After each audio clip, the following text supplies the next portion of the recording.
Seguimos en la mesa de En Perspectiva, hoy de análisis internacional con Nicolás Albertoni, Rafael Mandresi, Susana Mangana y Mauricio Raufetti. Bueno, y vamos al segundo tema que tenemos planteado para hoy. En Estados Unidos, el precandidato presidencial Donald Trump lanzó su primer anuncio televisivo de campaña que está centrado en el terrorismo, el Islam y la inmigración ilegal. I'm Donald Trump, and I approve this message.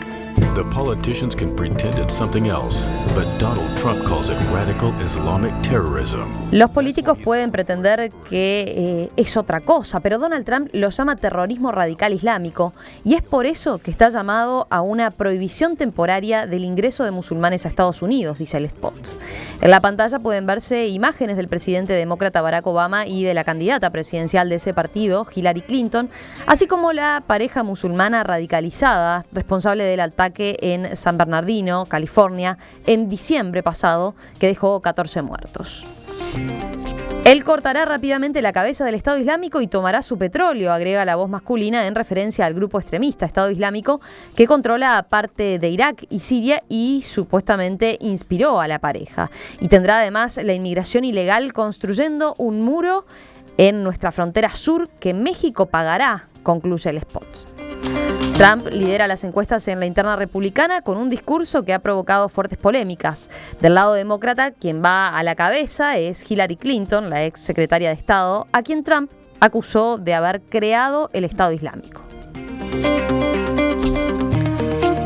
Bueno, estaban todos bastante embalados con este tema, ¿no? Sí, pues Nicolás. Digo, yo creo que quizá puedo aportar un poco de cómo se está viviendo la campaña desde allá y quizá el resto de los compañeros más de ese tono de campaña, pero contarle que sin duda es el personaje del momento. A mí me pasa de venir acá y bueno, gracioso, porque la gente te pregunta, bueno, ¿qué tal Donald Trump? ¿Es verdad lo que uno ve desde aquí? Sí, es verdad. Ese divisionismo que está generando, claramente se lo menciona como un populismo de derecha, ¿no? Es decir, eso de querer decir, quizá una acepción del populismo, pero eso de querer decir de alguna forma lo de que parte de la masa quiere escuchar. Claramente hay una ala republicana muy fuerte que sí recibe esto y es los resultados que tiene. Donald Trump está mirando los últimos números, está el 36% para las primarias, ¿no? Es decir, es el líder de las primarias al lado de un Marco Rubio, un Ted Cruz, que bueno, serían Marco Rubio, una persona moderada, un latino. En fin, entonces, como darle esa imagen inicial y como primer aporte es tal cual, esa campaña, cuando vi el spot, no me sorprendió estando viviendo allá, porque en realidad es ese tono de campaña confrontativo, agresión a veces a los periodistas que uno no entiende, es decir, bueno, ¿cuál es la estrategia de todo esto? ¿No? En realidad no tiene ningún sentido estar agrediendo a quien de alguna forma está comunicando las ideas y demás, y entrevistando a alguien, o sea que es terrible la situación.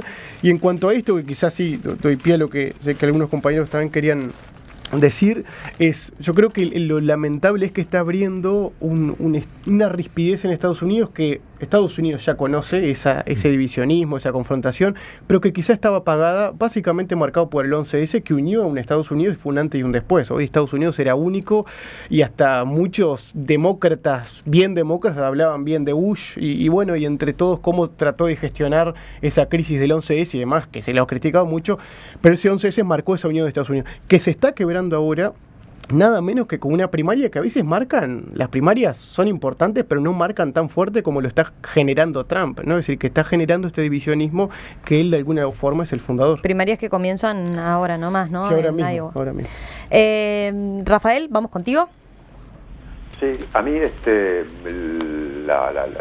toda esta situación de Donald Trump me hace acordar, no puedo evitar hacer el paralelismo con algunos fenómenos europeos que tienen algunos puntos de contacto. Si bien el personaje es bastante más grotesco de lo que suelen mostrar la mayoría de los dirigentes o líderes de extrema derecha, porque desde mi punto de vista lo es el señor Trump en Europa, de todos modos en una serie de aspectos tiene un discurso parecido y ese discurso traduce, más allá de que sean en muchos casos delirantes, proyectos parecidos y sobre todo una ideología de fondo que tiene puntos en común. Y creo que una de las peores cosas, a esta altura muy poca gente lo hace, pero al comienzo quizás se haya hecho, una de las peores cosas sería subestimar a este personaje, no tanto al personaje en sí, sino a lo que representa. En cuanto a, probablemente, si yo lo comparo con fenómenos, insisto, que conozco más de cerca, que están ocurriendo en Europa desde hace ya mucho más tiempo, un descaecimiento, un descrédito y hasta un rechazo de la figura del dirigente político más o menos convencional y tradicional, incluso la agresividad respecto de los medios, recién lo mencionaba Nico, pegarle a los periodistas paga porque mucha gente vincula a los periodistas a ese mundo globalmente considerado como de las élites, dentro de los cuales están también los dirigentes políticos de los partidos usuales o convencionales, donde se presumen connivencias, que a veces las hay, por otro lado. Es decir, allí hay un fenómeno que es no solamente interesante, sino a mi juicio bastante peligroso, del mismo modo en que yo consideraría hasta cierto punto interesante y también peligroso el fenómeno de algunas extremas derechas europeas, algunas de las cuales están en el gobierno y otras quizás lleguen en algún momento, dando cuenta de algún modo de fenómenos que, si bien no son iguales, tienen puntos en contacto y que quizá convendría, por lo tanto, analizar también desde un punto de vista más general y no solamente vinculado con la realidad interna de Estados Unidos. Uh-huh. Veía algunos mensajes de nuestros oyentes. A ver, Alberto plantea: estimados, Donald Trump está actuando, además de ser un mal artista, su excentricidad es tal que no le importa y va a caer en los últimos momentos. Ya ha pasado. ¿Susana? Sí, yo consideraba justamente lo que decía este último punto de Rafael, ¿no? A mí me parece que hay que ver también cómo afecta esto a nivel internacional. Finalmente Estados Unidos ha tenido personajes igual de excéntricos o igual de, si se quiere, hasta payasescos, ¿no? A ver, con actores devenidos en políticos, hubo un presidente, Ronald Reagan, nada menos. Pero Ronald Reagan no era un payaso. No, sin lugar a dudas que no tiene absolutamente nada que ver Ronald Reagan como político con este señor. No, pero también puede haber gente que diga cómo de ser actor y de estar en el mundillo del cine se salta a la política, cómo es que ahora resulta un magnate de los negocios, llega a bueno, yo creo que tiene que ver justamente con que azuza el miedo, con que deja entrever lo que mucha gente siente, pero entiende que no es políticamente correcto decirlo. Él se da el lujo de hacerlo.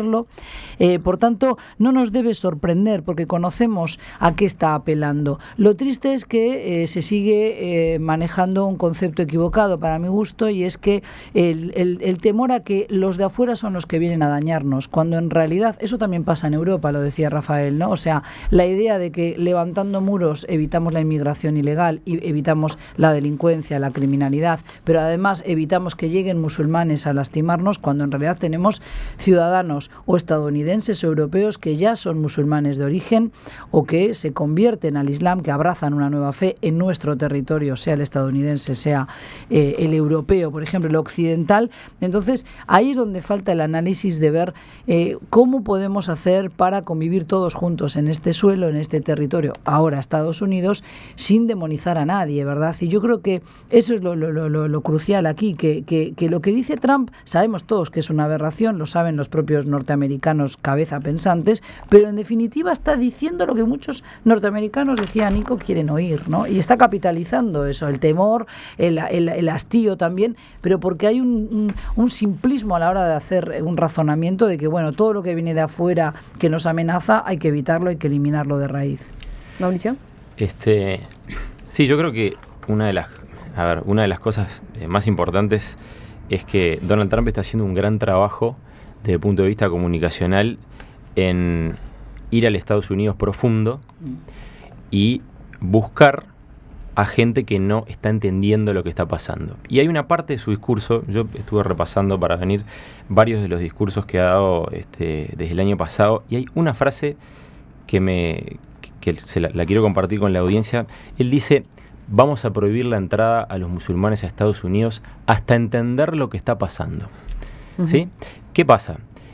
Él de alguna manera se congracia con la gente que no está entendiendo lo que está pasando.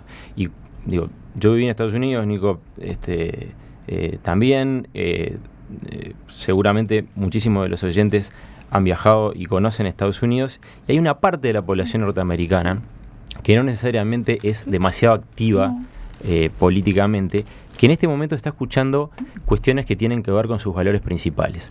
La grandeza de Estados Unidos, la fuerza de Estados Unidos, el temor a cosas que no entienden. ¿Y qué es lo que no entienden? No entienden por qué la demografía de Estados Unidos está cambiando con la llegada de inmigrantes, no entienden qué es el Estado Islámico y por qué surgió. Y este hombre está capitalizando todo eso y está proponiendo soluciones, entre comillas, pragmáticas pero inaplicables, como la construcción de más muro, porque ya hay un muro en la frontera con México.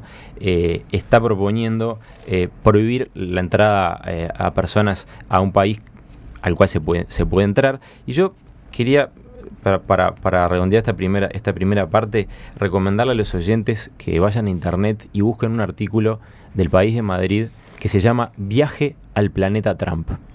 Es el mejor artículo de análisis que he leído hasta ahora para explicar el fenómeno Trump, y les leo una frase que lo define. Lo define como un individualista pasado de revoluciones en un país que entroniza la libertad individual. El artículo no tiene desperdicio, es un excelente análisis y una excelente radiografía de Estados Unidos y porque este hombre está haciendo un gran trabajo en capitalizar a los votantes más conservadores, no necesariamente de derecha, a los más conservadores. Yo creo que le va a venir muy bien al Partido Demócrata este señor. ¿Por qué nos dejas picando? Sí, claro, por supuesto, porque lo que va a pasar... recordemos que Estados Unidos es un país en donde el voto no es obligatorio, es decir, existe el derecho a no votar, algo con lo que, por cierto, yo estoy muy de acuerdo, y ese derecho a no votar hace que la balanza en las elecciones nacionales se inclina hacia un lado o hacia el otro de manera no necesariamente de la manera esperada. ¿Y qué es lo que está pasando? Podemos llegar a tener del lado republicano a un extremista, a alguien cuyo discurso hoy es para el Partido Republicano, pero no para el común de los norteamericanos, compitiendo con una persona como Hillary Clinton que tiene un discurso más abierto, más general y de mayor alcance en Estados Unidos. Así que yo creo que le está haciendo, si sigue así, un gran favor al Partido Demócrata. Caldo gordo a Hillary Clinton, sin lugar a dudas. Veía hoy en una entrevista que le hicieron a el hijo de Donald Trump, Eric Trump, que estuvo aquí en Punta del Este ayer, hoy ya se iba, y le preguntaban eso, ¿no? A propósito de la carrera política que está haciendo su padre, y cómo a muchos les cuesta entender cómo está arriba en las encuestas, ¿no? Sumado a los dichos que ha tenido para con la comunidad latina, por ejemplo.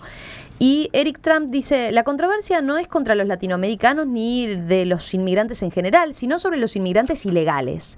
Está tan acertado lo que está diciendo por su padre, que tanto los republicanos como los demócratas coinciden en que lo que hay que atacar es el tema de la ilegalidad de los inmigrantes. En Estados Unidos la gente está muy cansada de los políticos que se sientan o simplemente leen o recitan un discurso. Están sentados en el podio leyendo los teleprompters que les van diciendo lo que tienen que decir. No hay pasión, no hay emoción. La gente que está en la política nunca creó o realizó realmente nada. Nunca tuvo un negocio que hay que hacer funcionar. La mayoría entró a la política en cuanto salió de la universidad. Todos los días consiguen donantes que entregan fondos y que reciben favores como contrapartida. La razón por la que está ganando es porque habla desde el corazón. Es un hombre sumamente exitoso en todos los aspectos de su vida. No necesita el trabajo, no necesita el dinero. Sí, bueno, pero parte del leer eso es también justamente, como decía Rafael, de nosotros ironizar sobre lo que está pasando y no darnos cuenta que esto tiene un trasfondo político. Es decir, porque si hablara del corazón, pero lo que dijera fuera coherente, o sea, pero lo que está generando es una división en un país que uno prende una llamita y explota. Estamos viendo, salvando distancia, pero también es cercano esa noción de violencia que estamos viendo con las armas y demás. Bueno, es un país... ¿Cómo sería hacia los afrodescendientes? ¿Cómo debe ser él hacia el que no es, digamos, anglosajón o WASP o todas estas categorías que en su momento existieron? No se ha metido con los afrodescendientes. No, increíblemente. Sí. Es que no es ningún tonto. Él tiene asesores, evidentemente. Si llega a ese nivel de éxito en todo es porque, en todo lo que hace de negocios, por lo menos es porque el hombre algo de cordura mantiene. Pero a mí me sorprendió pasó uno de los estados, esto también, porque hay estados claramente de derecha, estados de izquierda en Estados Unidos, eso está bien estudiado, y también en uno de estos estados radicales, bueno, una pelea callejera, norteamericanos le pegan a latinos, y esto fue con testigos, no es que pasó así, sino que lo contaban, y bueno, dice, pegando a latinos, esto es por Trump, ¿no? Es decir, como diciendo, esto es para defender nuestra bandera. Son pequeños foquitos que pueden ser insignificantes, pero bueno, el padre de este este señor está hablando del corazón, pero no diciendo cosas buenas de su corazón. Entonces también no dejarnos llevar por esa ironía de un casi que un payaso que está ahí, sino decir, esto es mucho más serio de continuar este proceso, y puede llegar a candidato y va a ser sangrienta esa porque los demócratas de alguna forma van a tener que pelear sin salirse de su eje, van a tener que ponerse a un nivel de discusión que no es el que creo que Estados Unidos necesita hoy. Veía otro mensaje de un oyente, Félix, por ejemplo, va en línea también con lo que decía Rafael, ¿no? Líderes carismáticos narcisistas. Ojo con estos casos en todas las latitudes. Claro. Creo que nos olvidamos que existe una conjunción de realidades que generan este tipo de cosas. La caída del pensamiento analítico y crítico por la decadencia de los sistemas educativos, la telebasura que campea y ayuda a esto anterior, y el aumento del descreimiento de la política, el son todos iguales y que se vayan todos. Pero es que no hay que perder de vista que, como decía Mauricio también, hay una cuota parte de la sociedad estadounidense que es así, que va a trabajar, que quiere consumir su vida, o sea, que quiere vivir su vida tranquilo y que este discurso le encaja bien. Ahora bien, creo que para el resto de norteamericanos, y muchos de ellos descendientes de inmigrantes, ya sea latinos como asiáticos, como musulmanes de origen o no, ¿verdad? Pero todos aquellos que hoy se ven interpelados por estos dichos tan controversiales de Trump, a mí me parece que ellos no quieren justamente que el mundo vea así a Norteamérica. Y es ahí donde va a estar la contienda, ¿no? Como dice Mauricio, yo creo que en el fondo Hillary Clinton debe estar aplaudiendo, porque si bien la va a llevar a cuotas de discurso, a cuotas de confrontación, que va quizás... a correr la campaña a lo que nosotros entenderíamos por derecha, hacia el conservadurismo. Ahí la va a correr la campaña, gana, la va a correr. Pero también yo creo que los demócratas van a explotar la idea de que esto no es bueno para Norteamérica a nivel internacional, que esta imagen que se le genera a Estados Unidos, por más que es real, porque hay una buena parte de la sociedad estadounidense que no comprende ni a Europa, no es ya el mundo musulmán, no comprende a Europa, no comprende a Latinoamérica, no comprende lo que ocurre en Oriente Medio, que no critican que Arabia Saudí siga siendo un aliado de Estados Unidos, se quejan del ISIS o de Daesh, pero no se quejan tanto de las alianzas que sus gobernantes también forjan, ¿verdad? Con lo cual, yo creo que esa gente que necesita un discurso claro, a ver, el radicalismo funciona incluso a nivel religioso. Si uno mira en el mapa de las religiones hoy a nivel mundial, las ramas que crecen más rápidamente son aquellas que son mucho más radicales en el discurso, mucho más fundamentalistas. ¿Por qué? Porque hay gente que, nos guste o no, en este siglo XXI no se sabe manejar con libertades. Necesita alguien que le diga, haz esto, haz aquello, esto es lo que te retribuye, este es el retorno que vas a obtener, que no necesitan mucho más para poder vivir felices. Entonces, en ese sentido, Trump llena un vacío, y es verdad lo que dice su hijo, de alguna manera un poco distorsionada, pero es lo que vemos también en la vieja Europa cuando se dice estamos hartos de la forma de hacer política que teníamos hasta ahora. Queremos políticos que gobiernen para el pueblo que los eligió, basta de declaraciones altisonantes y realmente trabajen. Bueno, Trump dice, yo voy a acabar con la inmigración ilegal, yo voy a acabar con el Estado Islámico, voy a acabar con la amenaza islamista, y eso es lo que buena parte de la sociedad estadounidense por ahora quiere recibir como mensaje. Rafael. Sí, también creo que lo que explica el hijo de Donald Trump es muy interesante, porque yo creo que corresponde a una realidad, es decir, que muchas personas que están hartas de cierta manera de funcionar de los dirigentes políticos, de los gobernantes, que en su mayoría parecen prácticamente intercambiables, es decir, lo que digamos se produce también una suerte de uniformización en los estilos y también en las ideas, y por lo tanto la irrupción de un fenómeno vociferante, simplista, agresivo como el de Trump, recoge adhesiones que tienen más que ver con la adhesión propiamente dicha que con el rechazo a lo existente. Y por otro lado, estoy de acuerdo, por supuesto, que si se confirma el fenómeno Trump, digámoslo así, en Estados Unidos para las primarias y luego en las elecciones presidenciales, eso constituye en el corto plazo una ventaja para el Partido Demócrata. En términos más generales, implica la instalación dentro del panorama no solo político, sino mental e ideológico de Estados Unidos, también como ha estado ocurriendo en el caso de Europa, una dimensión que no desaparece después de las elecciones, sino que queda allí, y en ese sentido me parece que independientemente del resultado de las elecciones presidenciales es una contribución bastante negativa para el estado de la sociedad estadounidense, en el sentido que lo señalaba Nico, también lo que decía Mauricio, que no se mide únicamente por el éxito electoral inmediato, sino por los efectos a mediano plazo que eso puede generar en ciertas recomposiciones políticas, y no solo políticas, sino también de tipo social y de mentalidades y de ideologías sociales que eso puede instalar de manera más o menos durable en el paisaje. Mauricio, ¿querías agregar algo? No, en realidad me gustó mucho la forma en que lo puso Rafael. Simplemente un matiz. Yo creo que en realidad Trump nos está permitiendo volver a ver, o está volviendo a sacar a la luz, fenómenos que existen y están ya instalados en la sociedad norteamericana, y que ahora cobran otra dimensión porque él va primero en la contienda del partido opositor. Creo, si yo tuviera que apostar, yo diría que Trump no gana las elecciones.